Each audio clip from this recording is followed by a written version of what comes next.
journal de Télésignal.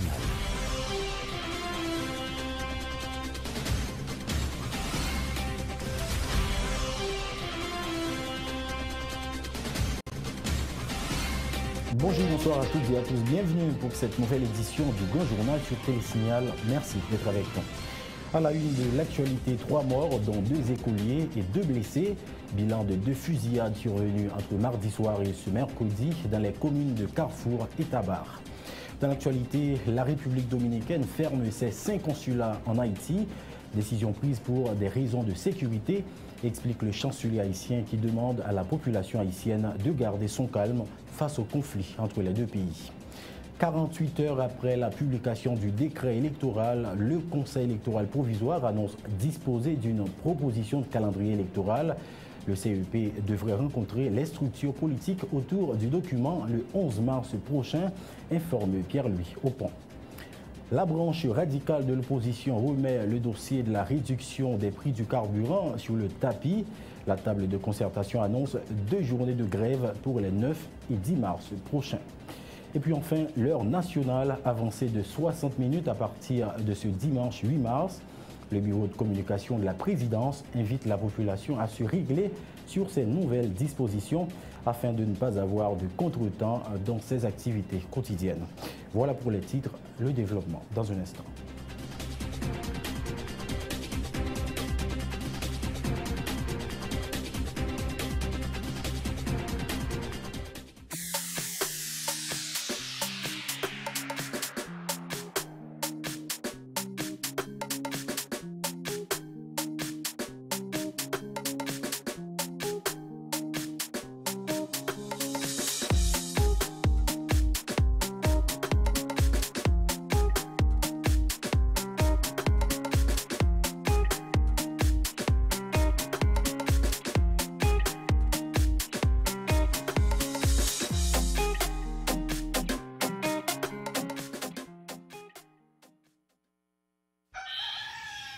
Sous tête mon nou ak terre nou qui pi riche dans le pays d'Haïti, n'a besoin de café qui gen nam, c'est Rebol sien. Sorti dans grand danse pour arriver dans grand nord, passer par plateau central, atterrir dans montagne Belancio, ak toute l'autre zone qui produit café dans le pays, nous mettons bons outils, bonne structure et surtout connaissance et confiance dans l'idée pour nous joindre pi bon résultat. C'est depuis notre cueilli grain café passer dans traitement que nous mettons bon gens contrôle pour nous joindre pi bon qualité. Nous servons avec appareil moderne dans sécher, séparer puis trier café. 42 récoltes café nous sous tête nous là. Ben nous avons pile expérience dans causer traiter café. Volonté pour nous ba ou pi bon service chaque jour pi plus. Exiger nous servir avec matériel sophistiqué qui respecte normes et principes, avec différents mélanges nous. Sorti dans gourmet, de luxe, classique, rivé dans lipibon, dans chaque paquet, dans chaque tasse, Rebo pote pour vous, pi bon goût café pays d'Haïti.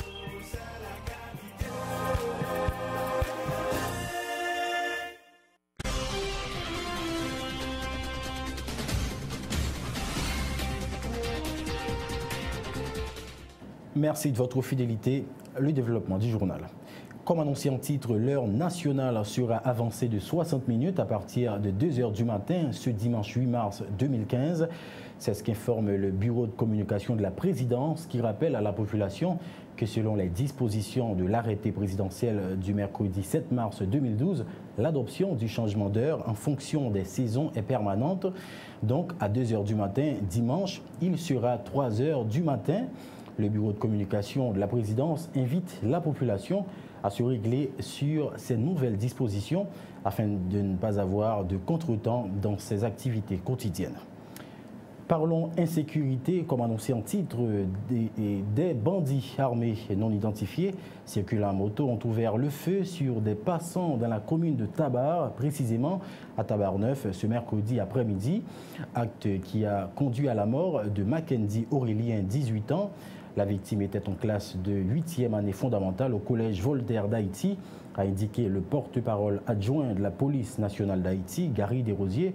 D'après les mêmes informations, l'ancien député de la 2e circonscription Pignon-Ranquit et la Victoire, Hudson Nelson, est sorti blessé de cette fusillade. Notons qu'un acte similaire s'est produit hier mardi dans la commune de Carrefour, dans le quartier de Maroutière 79, vers 19h.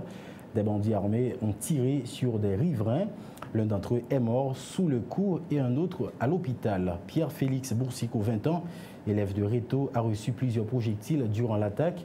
Un autre jeune homme, Grégory Lucas, a rendu l'âme sur place. Nous l'avions annoncé en titre pour aborder à présent le dossier Haïti-République dominicaine. Dossier qui, par ailleurs, va dominer ce journal. Face à l'ampleur que prend la crise haïtiano-dominicaine ces derniers jours, le gouvernement haïtien, via son ministre des Affaires étrangères, annonce sous peu la diffusion d'un spot de sensibilisation aux fins d'inviter la population à garder son calme par rapport au regain de tension entre les deux pays partageant l'île suite à la pendaison du jeune Henri-Claude Jean en date du 11 février 2015. Une rencontre devrait se tenir entre l'ex-ambassadeur haïtien en République dominicaine Fritz Cinéas et le ministre dominicain des Affaires étrangères Andrés Navarro et le président Medina autour de la crise qui affecte la relation entre les deux peuples, informe le chancelier haïtien Julie Brutus, annonçant en outre la prise de fonction du nouvel ambassadeur d'Haïti en République dominicaine, Daniel Supplice, dès lundi prochain. Les précisions de Julie Brutus au micro de journaliste Saint-Ilus et Wendy Henry. Bien, ça a passé récemment à Tigouave. Donc, nous croyons que c'était important pour nous, nation appel au calme, et c'est le cas de ça, que nous préparons un spot publicitaire que nous allons passer dans différentes radios en Haïti. Comme on dit déjà, il n'est pas question pour Haïti pour nous rentrer dans laisser frapper avec aucun peuple au monde. Nous sommes peuple pacifique, nous respectons les droits monde et il faut faire tout ça possible pour que dans le pays d'Haïti, nous respectons les droits de tout étranger qui vivent dans notre pays. Le gouvernement dominicain, par la voix de son ministre des Affaires étrangères, a annoncé qu'il n'y a pas gagné aucun problème pour accepter le nom du nouvel ambassadeur d'Haïti en République dominicaine. Je veux parler de M. Daniel Supplice. Il est vrai que ça fait longtemps qu'il a fait demande d'agrément pour M. Supplice, mais pour eux-mêmes, ça a été là, dans le passé, toujours été valide, qui est une bonne nouvelle qui va le permettre, dès lundi prochain, le nouvel ambassadeur d'Haïti capable de rentrer en fonction. Je veux parler de M. Daniel Supplice. Ensuite, dernier point que nous avons comme information, mardi prochain et mercredi, il y a une grande rencontre qu'a faite à Guatemala, qui s'appelle l'Association des États caribéens. C'est une rencontre ministérielle. Et au cours de rencontre ça, j'aurai probablement une rencontre avec le ministre dominicain des Affaires étrangères, M. Andrés Navarro. Fermeture temporaire des consulats dominicains en Haïti. Information confirmée par le ministre haïtien des Affaires étrangères, Julie Brutus, informant avoir reçu en ce sens une correspondance de son homologue dominicain.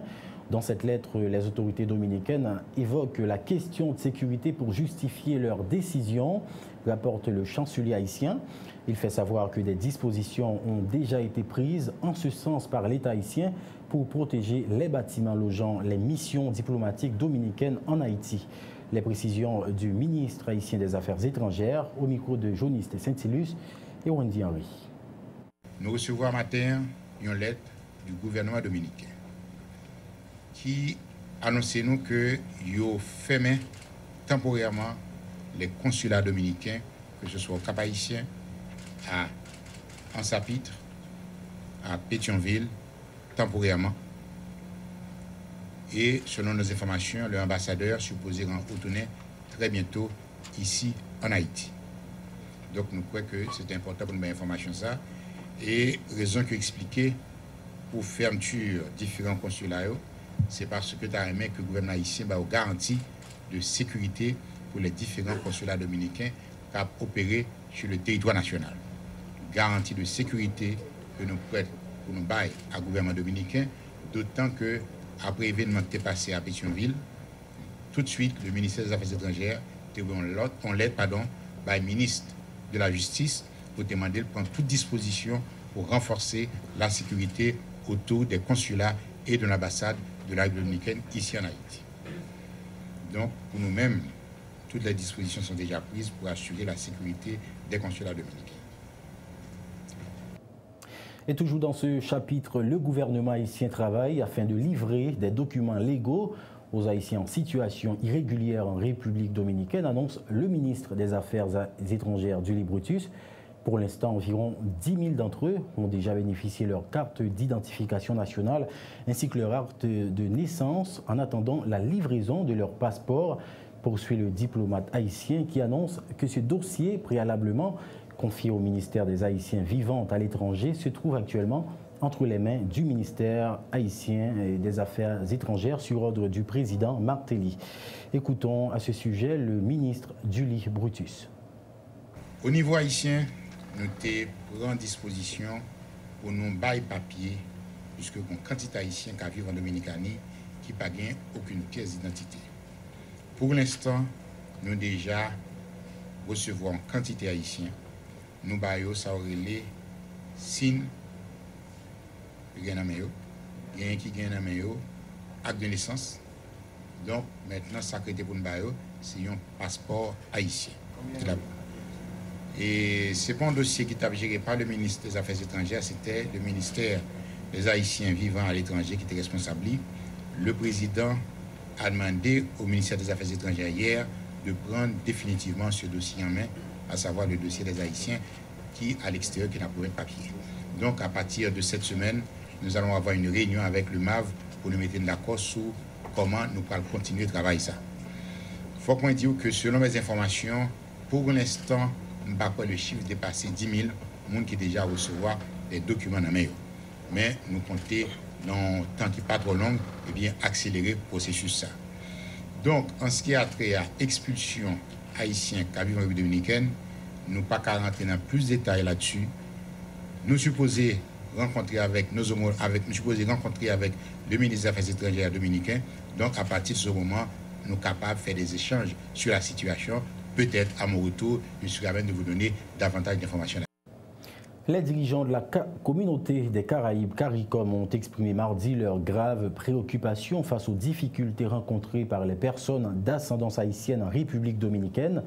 Dans un communiqué, l'organisation régionale a exprimé sa préoccupation face, nous citons, au nombre croissant d'incidents politiques qui affectent gravement la situation des Dominicains d'origine haïtienne et les immigrants haïtiens en République dominicaine. Les dirigeants régionaux attirent l'attention sur le fait que le gouvernement de la République dominicaine n'entend pas protéger la date limite pour adhérer au plan de régularisation, alors que c'est seulement 6 937 Haïtiens qui ont pu l'intégrer. De ce fait, 100 000 autres personnes risquent d'être expulsées. La CARICOM rappelle que la Cour interaméricaine des droits de l'homme avait demandé le 22 octobre 2014 à la Cour dominicaine de modifier ces lois en reconnaissant la citoyenneté de ceux qui sont nés dans ce pays. Face au refus de la République dominicaine, les dirigeants de la CARICOM ont décidé de surseoir sur la possible intégration de la République dominicaine dans l'organisation régionale. Parlons élection à présent. Le Premier ministre haïtien Evans Paul, accompagné de quelques ministres de son gouvernement, dont celui de la justice et celui chargé des questions électorales, a remis symboliquement au président du Conseil électoral provisoire une copie du numéro spécial du journal Le Moniteur, dans lequel a été publié les décrets relatifs à l'organisation des élections et à la prorogation de la durée de validité des cartes d'identification nationale. Ce document devra permettre au CEP de réaliser les élections programmées pour cette année, a affirmé Evans Paul. Le chef du gouvernement explique que le décret électoral comporte 32 visas, 5 considérants et 244 articles et 382 dispositions. Et le décret portant sur les cartes d'identification nationale contient 3 visas, 4 considérants et 3 articles. Les précisions du Premier ministre Evans Paul. Monsieur le Président, moi j'ai honneur et plaisir au nom exécutif là pour moi remettre tout symboliquement, mais insister sur mes symboliques là parce que depuis le journal la ligne officielle, loi qui pourra servir aux outils pour nous organiser élection, toute élection qui pour faire année ça en 2015. Décret électoral là dans préambule, ça nous veut dire introduction. Il y a 32 visas, il y a 5 considérants. Premier visa, il concerne la Constitution et il cite 90 articles Constitution qui traitaient de questions nationalité, liberté individuelle, souveraineté, collectivité territoriale, décentralisation. Et dans le fond loi, dans le fond décret, il y a 244 articles qui divisés en 18 chapitres. Dans le texte général, 244 articles, il y a une subdivision, ils ont divisé tout dans certains articles. Ça vient faire que le décret, ça au total, gagne 382 dispositions. Et comme on était parlé de 2 décrets, deuxième décret, pour lui-même, ça concernait 4 identifications nationales là, il y a 3 visas, il y a 4 considérants et 3 articles. Le président du Conseil électoral provisoire, Pierre-Louis Oppon, salue l'initiative du chef du gouvernement de remettre symboliquement au CEP une copie du décret électoral et du décret prolongeant la validité des cartes électorales. M. Oppon informe que suite aux discussions entamées le 26 février dernier entre le CEP et les partis politiques, l'institution électorale s'était proposée d'élaborer un calendrier électoral qui est aujourd'hui fin prêt. Le CEP prévoit une rencontre le 11 mars prochain avec les partis politiques. Les échanges seront consacrés sur le calendrier électoral déjà élaboré par l'organisme électoral, indique Pierre-Louis Oppon. On l'écoute au micro de Max Joseph.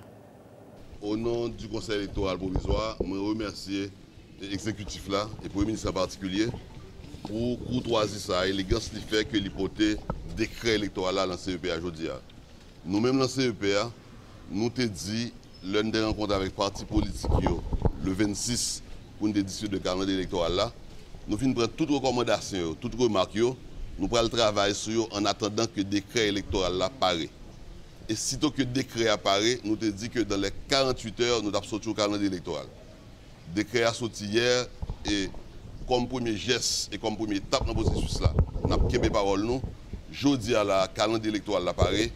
Et nous avons écrit toute partie politique après-midi même pour nous prendre rendez-vous avec eux mercredi prochain pour nous présenter au calendrier électoral qui va régir la prochaine élection. Qui a fait nous un nouveau président le 7 février 2016 et pour le Parlement qui a pris en fonction le 2e lundi de janvier 2016, soit le 11 janvier 2016. Parlons élection toujours. Le gouvernement prendra toutes les dispositions nécessaires pour éviter que l'argent, les biens et le matériel de l'État ne soient utilisés par les hauts fonctionnaires de l'État, membres de partis politiques, pour financer la campagne de leurs proches ou de leurs partis politiques durant la période électorale. C'est ce qu'a déclaré le Premier ministre haïtien Evans Paul. Le chef du gouvernement a précisé que l'État haïtien dispose d'un fonds destiné à financer les partis politiques au cours des élections. Il en a profité pour rappeler les niveaux d'engagement du gouvernement dans l'organisation des élections. Evans Paul au micro de Max Joseph. Position gouvernement claire sur le comportement zotobré doit gagner par rapport à l'élection. Même si il y a un ministre dans le gouvernement qui sortit dans le parti politique, dont moi-même, aucun monde n'a pas utiliser bien l'État, machine l'État, caille l'État, l'argent de l'État pour faire campagne pour partisans, pour partis politiques. En même temps, pour la première fois, le gouvernement pays d'Haïti a disposé d'une enveloppe importante selon la loi pour financer les partis politiques qui vont dans l'élection. Alors, comme je te dis, je m'a dit encore, le gouvernement a gagné 3 responsabilités dans l'élection. Yon, étant donné le vide institutionnel qui gagne dans le Parlement, pour nous aider à créer un cadre légal. Nous faisons ça. Nous gagnons pour nous créer conditions, ambiance générale pays pour l'élection capable de faire. Nous gagnons pour nous garantir financement. Mais 3 responsabilités que le gouvernement gagne et nous réaffirmer volonté nous position nous pour nous assumer responsabilité ça jusqu'au bout. Restez branchés Télésignal, plus d'informations à venir.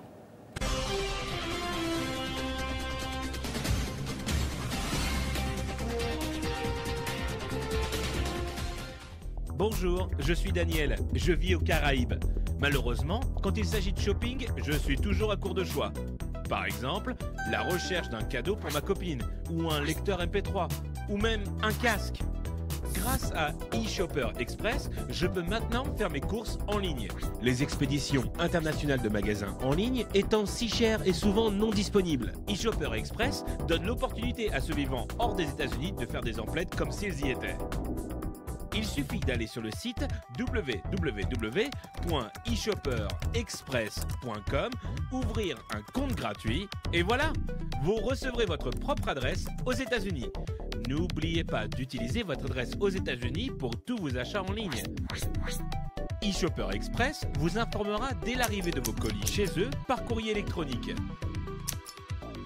Une fois votre colis arrivé, vous aurez la possibilité de demander l'acheminement immédiat chez vous ou à votre bureau, ou de mettre vos paquets en attente si vous en attendez d'autres.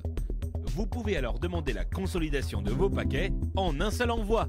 La consolidation peut vous faire économiser jusqu'à 50% sur les frais d'expédition internationaux. Incroyable! eShopper Express livrera vos colis à votre porte en quelques jours. Pas de soucis, pas de risque, pas de maux de tête. Pour plus d'informations, accédez à www.eshopperexpress.com.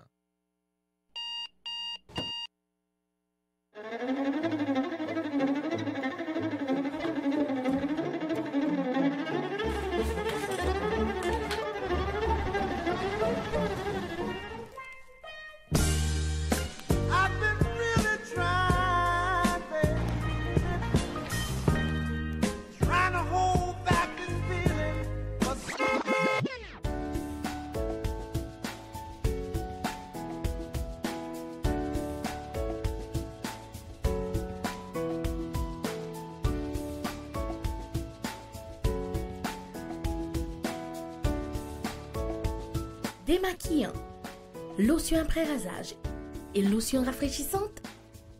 Limacol. La fraîcheur de la brise dans une bouteille. Limacol est un produit de la Disprofar en vente dans tous les supermarchés et les pharmacies.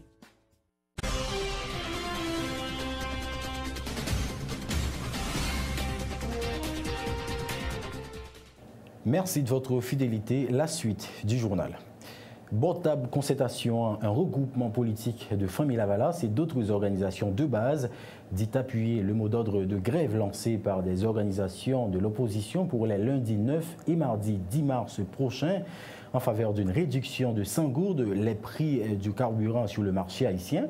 Lors d'une conférence de presse ce mercredi, Louis-Gérald Gilles, membre du directoire du parti Famille Lavalas, a par ailleurs dénoncé le mauvais traitement dont fait l'objet l'étudiant en philosophie Chedler Guillou, actuellement incarcéré à la prison civile de la Croix-des-Bouquets. Louis-Gérald Gilles appelle la population à maintenir la mobilisation jusqu'à forcer l'administration au pouvoir à déduire de 5 gourdes les prix de l'essence en Haïti. Louis-Gérald Gilles. Peuple haïtien pas fait bac sous revendication pour retirer 100 gouttes sous prix gaz. Botab Concertation a profité pour dénoncer à toute force Zach Maspinaï que le gouvernement de facto Matelier Vonspol l'a fait sous étudiant Chedler Guillou qui ont arrêté illégalement et il n'a pas même de droit pour la prendre soin à l'hôpital après toute cette violence physique et morale qu'ils ont fait sous lui. La profité dit bien fort que nous corremos notre grève pour jour cap lundi 9 et mardi 10 mars cap vini là. Faut nous mobiliser pour nous faire respecter les droits. C'est pour ça que nous demandons à tous sympathisants, tous partisans, tous membres de la famille Lavalas, respecter notre grève là et nous casser rendez-vous avec eux sous béton demain lundi 5 mars, demain jeudi 5 mars, pour nous dire l'État de Valéry Gagote ça, nous pas tourner dans la dictature encore, le peuple n'a pas fait bac encore, 29 l'année après nous finir capoter le régime sanguinaire du Valéry. Autre nouvelle, en prélude à la célébration du 33e anniversaire du service maritime et de navigation d'Haïti, SEMANA, ce jeudi 5 mars 2015, les responsables de l'institution ont organisé ce mercredi une séance de formation sur les notions clés du domaine maritime à l'intention des journalistes de différents médias de la capitale. Ils en ont profité pour faire le point sur la mission des principales institutions œuvrant dans le domaine. Pour le directeur général du SEMANA, Éric Junior Prévost, la présence de la presse à cette activité s'est avérée importante compte tenu de son apport au secteur maritime.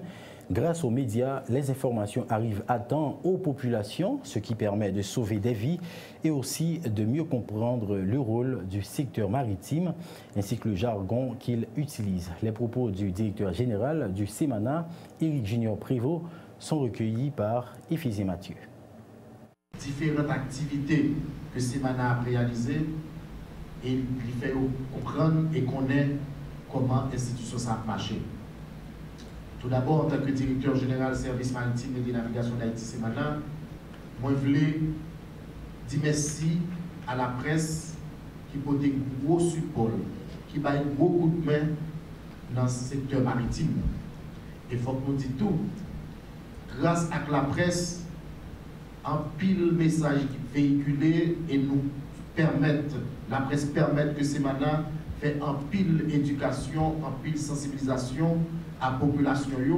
Il y a des messages nous envoyer par les représentants, des fois ils ne pas arriver à temps pour une raison ou pour l'autre, et puis grâce à les médias, grâce à la radio, grâce à la télévision, les représentants ont un message rapidement et ils baillent différents capitaines de bateaux marins, pêcheurs et plâtriers, ils n'ont pas monté dans la mer. Ça veut dire que la presse là sont gros outils. Ça veut dire que nous sauvons un pile monde déjà, un pile monde à mourir, un pile monde à périr dans naufrage, dans les catastrophes qui contiennent dans la mer, dans le gros vent qui contiennent dans la mer. C'est grâce à ce support la presse en général. Nous dit nous merci et nous voyons que même avec SEMANA qui travaille pour le bien-être de la population haïtienne. Autre information, une vingtaine d'enseignants de cycle primaire bénéficiaires du programme de formation continue initié par la Fondation Digicel et d'autres partenaires dont l'Université du Québec à Montréal, UQAM, ont reçu ce mercredi leur diplôme. Ce programme mis sur pied il y a 3 ans tend à améliorer la qualité de l'environnement d'apprentissage pour les enfants ainsi que leurs chances de réussite à l'école, a encore la directrice générale de la Fondation Digicel, Sophia Stransky. Ses propos recueillis par Yvon Seidi. Je suis heureuse de vous avoir tous ici pour y participer. Nous avons beaucoup de choses à célébrer. Nous célébrons le travail assidu et la détermination de nos 20 formateurs qui aujourd'hui recevront un certificat en enseignement préscolaire et primaire. Nous célébrons l'impact positif que ces formateurs ont eu sur les administrateurs et les enseignants qui travaillent dans les écoles construites par la Fondation Digicel à ce jour et c'est l'avenir. Nous célébrons l'effet domino que cela a eu et continuera d'avoir sur les résultats scolaires des enfants qui fréquentent ces écoles. Nous célébrons l'impact que ce programme a eu sur les communautés à travers le pays et Haïti en général. Et, en dernier lieu, nous célébrons le partenariat. Parce que si nous sommes ici aujourd'hui, c'est grâce à l'UQAM, l'Université Quisqueya, ONG Haïti, Grandmont et Camara. La Fondation Digicel ne serait pas en mesure de développer un programme de formation continue sans vous. Présente à la cérémonie de certification des 20 professeurs titulaires du diplôme de l'UQAM, le représentant de l'Université du Québec à Montréal a dit croire important de donner une formation de qualité en vue de mieux assurer l'avenir de l'éducation en Haïti. René Côté a rappelé qu'au-delà de la formation, la volonté est indispensable afin de changer les choses relatives à l'éducation de base de la société. Le vice-recteur de l'UQAM, René Côté, au micro de Yvon Seyidi. Au nom de l'Université du Québec à Montréal, je suis heureux de vous souhaiter la bienvenue à cette cérémonie qui représente assurément un temps fort de la vie universitaire, mais surtout de votre vie personnelle et professionnelle. Cette cérémonie consacre également une formidable collaboration avec la Fondation Digicel. En effet, nos préoccupations communes pour assurer aux enseignants et formateurs en milieu scolaire une formation universitaire probante et de qualité ont permis de mettre en place un programme de certificat grâce auquel nous pouvons aujourd'hui honorer nos premiers finissants. La réussite d'une formation universitaire exige, au-delà du talent, une volonté personnelle de changer les choses, d'abord pour soi, mais aussi pour le bénéfice de la communauté avec laquelle nous sommes appelés à travailler. C'est de cette réussite dont nous parlons aujourd'hui, la vôtre, chers diplômés, mais également la réussite d'un immense projet auquel vous contribuez dorénavant, celui de l'éducation de base de la jeunesse haïtienne.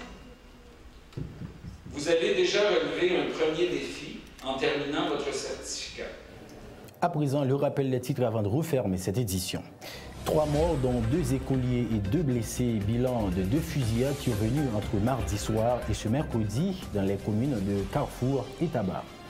La République dominicaine ferme ses 5 consulats en Haïti.